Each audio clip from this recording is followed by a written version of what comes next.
नमस्कार, beauty studio मराठीमध्ये पुन्हा एकदा स्वागत। तर आज मी तुम्हाला सांगणार आहे की तुम्ही तुमच्या अंडर आर्म्सची काळजी कशी घेतली पाहिजे।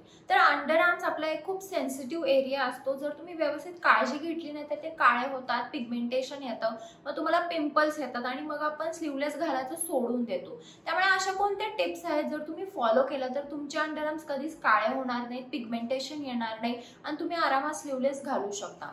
तर त्या टिप्स काय आहेत ते बघूया आणि व्हिडिओ लगेच चालू करूया।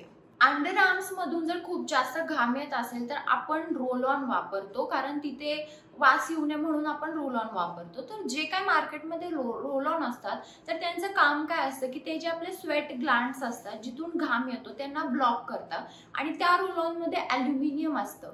जर तुम्ही हे रोल ऑन वापरले ना तर बरेचदा असं होतं की रोल ऑन वापरल्यानंतर अंडर आर्म्स काळे होतात, मग पिगमेंटेशन येतं। त्यामुळे जर तुम्हाला अंडर आर्म्सना काही वापरायचं असेल तर तुम्ही टी ट्री इसेन्शियल ऑइल वापरू शकता, ॲलोवेरा जेल वापरू शकता, नाहीतर जे मार्केटमध्ये नॅचरल रोल ऑन आहे ते वापरू शकता। तुम्ही मिनिमलिस्टचा एक रोल ऑनचा मी व्हिडिओ शेअर केलेला आहे, तर ते रोल ऑन वापरू शकता। जर तुम्हाला पिगमेंटेशन असेल तर ते देखील कमी येईल आणि तो एक नॅचरल रोल ऑन आहे। त्यामुळे तुम्ही जर नॅचरल चांगला रोल ऑन वापरला तरच तो त्याचा काहीतरी इफेक्ट दिसेल। तर जर तुम्ही नॉर्मल रोल ऑन कोणताही वापरला तर तुमचे अंडर आर्म्स अजून जास्त काळे होऊ शकतात। रोज आंघोळ करताना तुम्हाला तुमच्या अंडर आर्म्सना क्लीन करायचं आहे।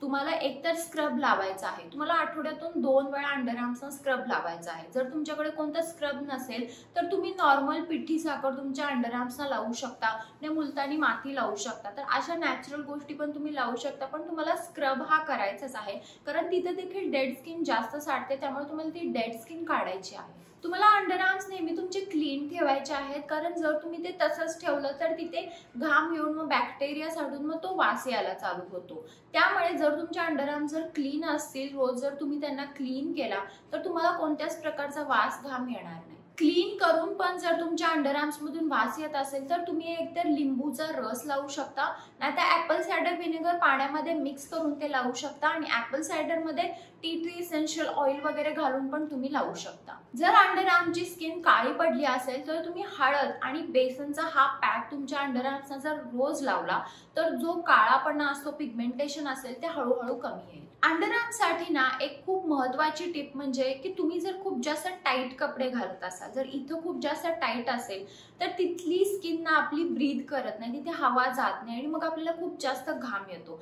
त्यामुळे नेहमी असे लूज कम्फर्टेबल कपडे घाला। जर तुम्ही सिंथेटिक, सॅटिन, पॉलिएस्टरचे वगैरे जर कपडे वापरले तर तिथून जास्त घाम येतो। त्यामुळे तुम्ही कॉटन बेस्ड जे कपडे असतात, जे कॉटन नॅचरल असतात, ते जर तुम्ही कपडे वापरले तर तुम्ही बघू शकता की घाम कमी येतो।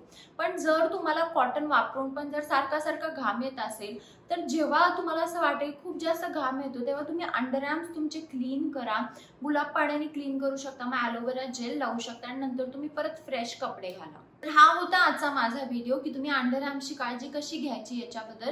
जर व्हिडिओ आवडला असेल तर व्हिडिओ लाईक करा, शेअर करा आणि चॅनलला सबस्क्राईब करायला विसरू नका। चला तर मग आपण लवकरच भेटूया एका नवीन व्हिडिओमध्ये, तोपर्यंत काळजी घ्या। बाय।